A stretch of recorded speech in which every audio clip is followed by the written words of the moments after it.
उत्तराखंड के चार धाम यात्रा की बात करने जा रहे हैं। अगर आप उत्तराखंड के चार धाम यानी कि यमुनोत्री, गंगोत्री, केदारनाथ और बद्रीनाथ यात्रा की योजना बना रहे हैं तो ये वीडियो आप लोगों के लिए काफी यूजफुल है, क्योंकि आज की वीडियो पे मैं आप लोगों को बताऊंगा कि आपको ये चार धाम यात्रा कैसे करनी है, चार धाम यात्रा कुल कितने दिन की होती है और हमारा रूट कैसा होगा, कौन से सीक्वेंस से हमको फॉलो करना चाहिए और कैसे कैसे हमारा स्टे होगा, हमको खाने पीने की क्या व्यवस्था होगी, हमारे साथ कौन गाइड करेगा, कितने किलोमीटर की ट्रैकिंग होगी, हमको टेंट लेके रुकना चाहिए या फिर हमको वहां पे होटल्स अवेलेबल हो जाएंगे, क्या महत्वपूर्ण चीजें हैं, रजिस्ट्रेशन कैसे होगा, और अगर आपके साथ कोई बड़े बुजुर्ग है और वो पैदल चलने में असमर्थ हैं तो घोड़े, खच्चर या हेलीकॉप्टर की क्या फैसिलिटी होगी, ये सभी जानकारी आज के इस वीडियो में आपको मिलेगी। और वीडियो के लास्ट में ये भी बताऊंगा कि एक व्यक्ति का चार धाम यात्रा का कुल खर्चा कितना लग जाएगा। तो दोस्तों बनी रहेगा मेरे वीडियो में, एक एक करके सारी बातों को विस्तारपूर्वक वर्णन करते हैं जिससे आपको चार धाम यात्रा करने के लिए काफी सहूलियत मिले और आपका कुल खर्चा भी कम आ जाए। सबसे पहली बात करते हैं दोस्तों कि ये चार धाम यात्रा कितने दिन की होती है।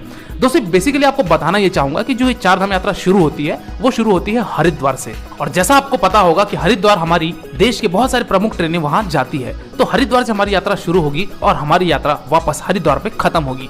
चार धाम यात्रा की जो ये योजना बनती है ये लगभग आपकी 9 रात 10 दिन की बनती है। अगर आप गौमुख नहीं जाते हैं तो अगर आप गौमुख की भी ट्रैकिंग ऐड करते हैं तो मान के चलिए कि आपका एक दिन और ऐड हो जाएगा, वरना आप मान के चलिए कि आपका 9 रात 10 दिन की ये यात्रा बनती है और आप चार धाम यात्रा कंप्लीट कर लेंगे।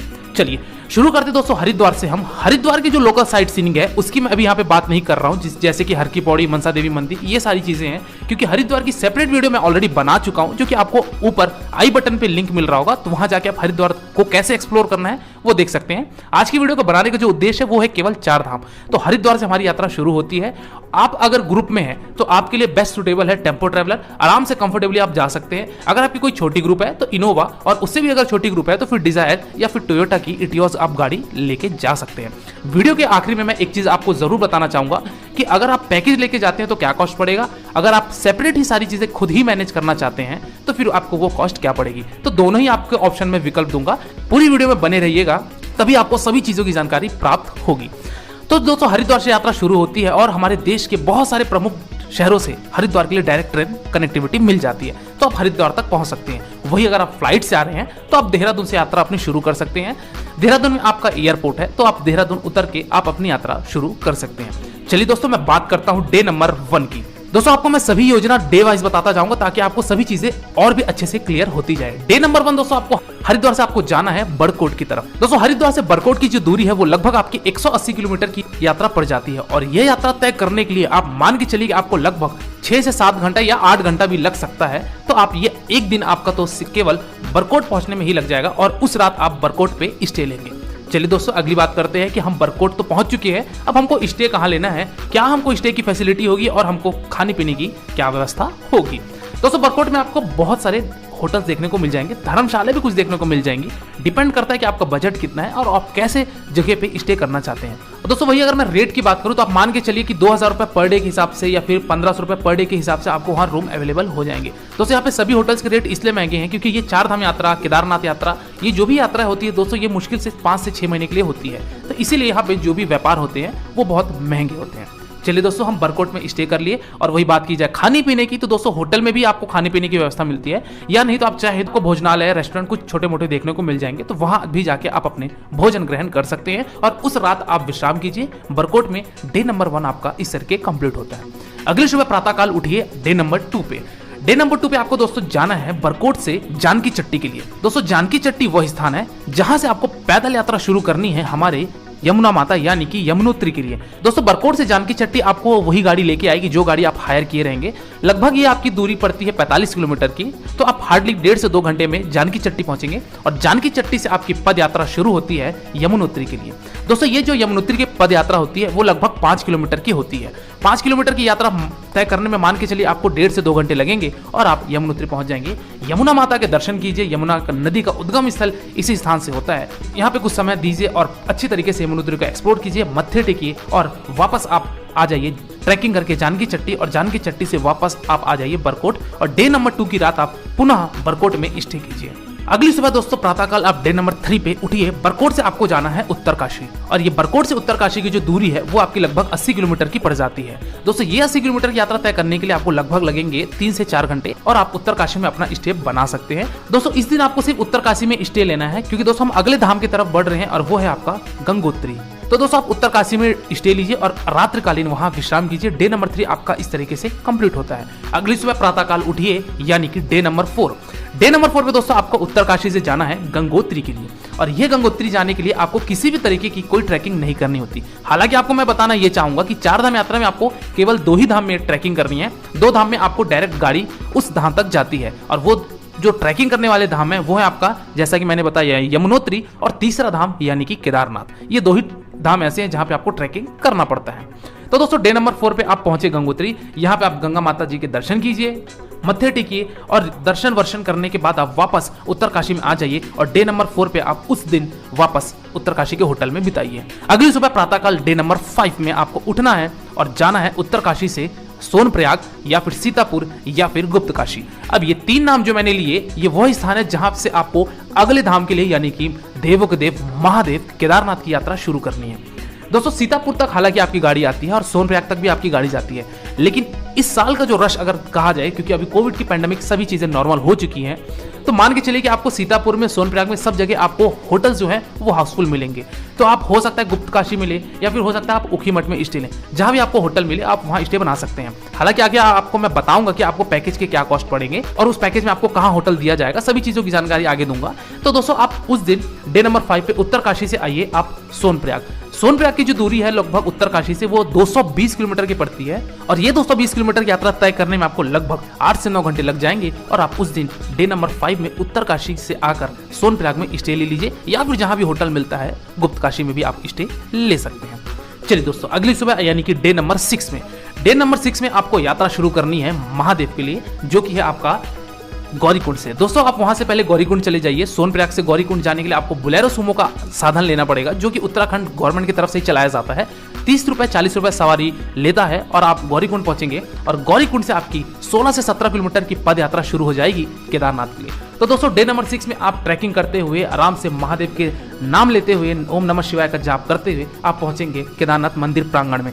दोस्तों केदारनाथ पहुंचते पहुंचते आपको शाम हो जाएगी, और डे नंबर 6 में आप उस रात केदारनाथ में ही आप स्टे अपना बना सकते हैं। दोस्तों केदारनाथ में स्टे करने का सबसे ज्यादा लोगों के मन में संशय होती है कि वहां हमको होटल कैसे मिलेगा, हमको क्या टेंट मिलेगा, हमको क्या हाउस हट मिलेगा, जो कि GMVN द्वारा चलाया जाता है। तो दोस्तों अगर आप पैकेज लेना चाहते हैं तो पैकेज में आपको सभी जगह वहां पे होटल प्रोवाइड करा दी जाएगी। अन्यथा चाहे तो आप वहां पे डॉर्मेट्री भी है, आपको टेंट सर्विस भी मिलती है, जो कि गढ़वाल मंडल विकास निगम की तरफ से चलाया जाता है। GMVN दोस्तों उत्तराखंड टूरिज्म का एक गवर्नमेंट पोर्टल है, उनके द्वारा ये सारी चीजें व्यवस्था की जाती है। तो आप चाहें तो GMVN की तरफ से भी वहां अपनी स्टे बना सकते हैं। तो दोस्तों डे नंबर 6 में आप इस तरीके से केदारनाथ प्रांगण में पहुंचे, महादेव के रात में दर्शन कीजिए, आरती में सम्मिलित होइए, हर हर महादेव का नाम लेते हुए डे नंबर 6 आपका इस तरीके से संपन्न होता है।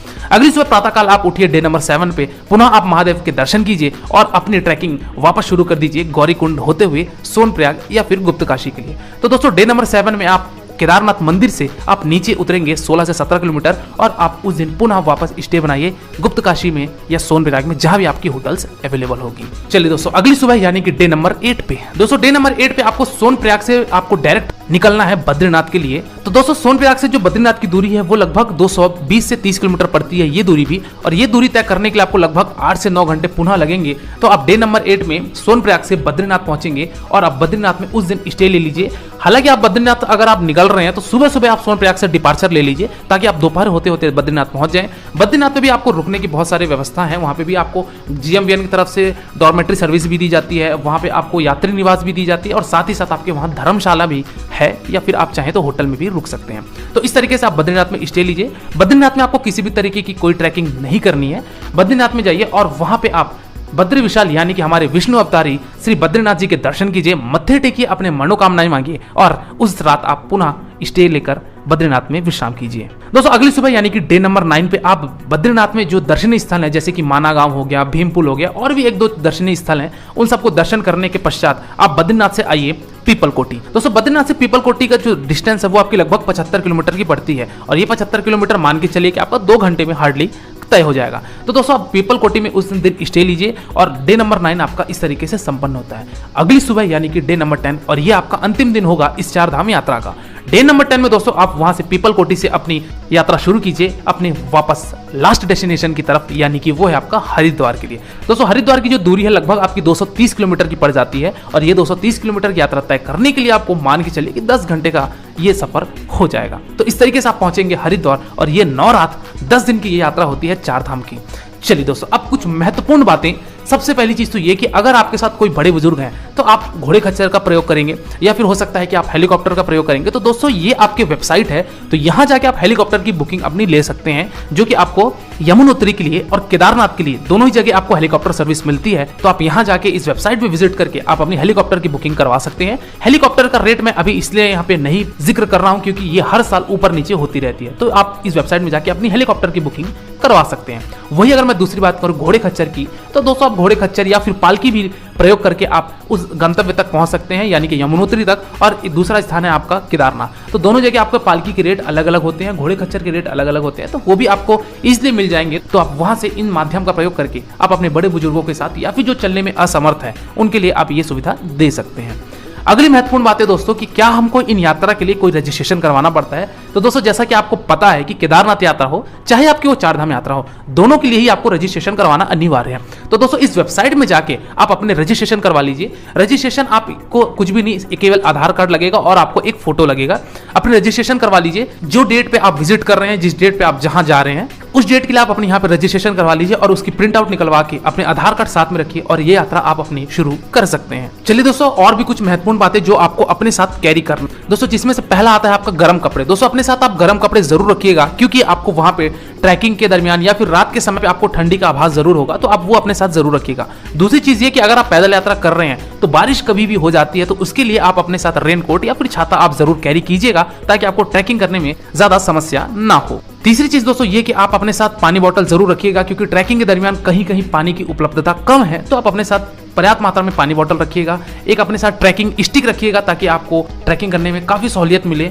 साथ ही साथ आपको वहां पे मोबाइल कनेक्टिविटी की अगर बात की जाए तो आपको हर जगह भली भांति मोबाइल कनेक्शन मिल जाती है। घर वालों से, परिवार वालों से संपर्क आप कर सकते हैं, लेकिन अपने साथ पावर बैंक जरूर रखिएगा, क्योंकि वहां पे लाइट का भरोसा नहीं होता है। तो दोस्तों ये कुछ महत्वपूर्ण बातें थी जो आपको अपने साथ कैरी करनी है। चलिए दोस्तों अंतिम बात करते हैं और अगली बात करते हैं कि इस यात्रा को करने के लिए आपको कुल खर्चा कितना लग जाएगा। तो दोस्तों सबसे पहली बात करूं कि अगर आप पैकेज लेना चाहते हैं तो दोस्तों इस नंबर पे जाके आप अपने पैकेज बुकिंग करवा सकते हैं। दोस्तों अगर आप ये पैकेज लेना चाहते हैं तो इसमें आपके होटल एकोमोडेशंस, वहां पे ब्रेकफास्ट, डिनर, साथ ही साथ आपको हर जगह के लिए जो गाड़ी प्रोवाइड कराई जाएगी, ये सारी चीजें इंक्लूड होती है। और साथ में आपको एक गाइड भी दिया जाता है, क्योंकि यही यात्रा 9 रात 10 दिन की होती है, तो आपको एक गाइड जरूर चाहिए रहता है, क्योंकि आपको मार्गदर्शन सही और उचित दे पाए। तो दोस्तों अगर आप ये पैकेज लेना चाहते हैं तो इस कॉन्टैक्ट नंबर पे अपना संपर्क करके जो भी आपकी क्वेरीज है, जो भी आपका बुकिंग है, वो करवा सकते हैं, और साथ ही साथ अपनी ये यात्रा को आप बहुत भी आसान बना सकते हैं। और वही अगर दोस्तों अगर आप सेपरेटली घूमना चाहते हैं, अपने हिसाब से सारी चीजें मैनेज करना चाहते हैं, तो दोस्तों आप मान के चलिए कि आपको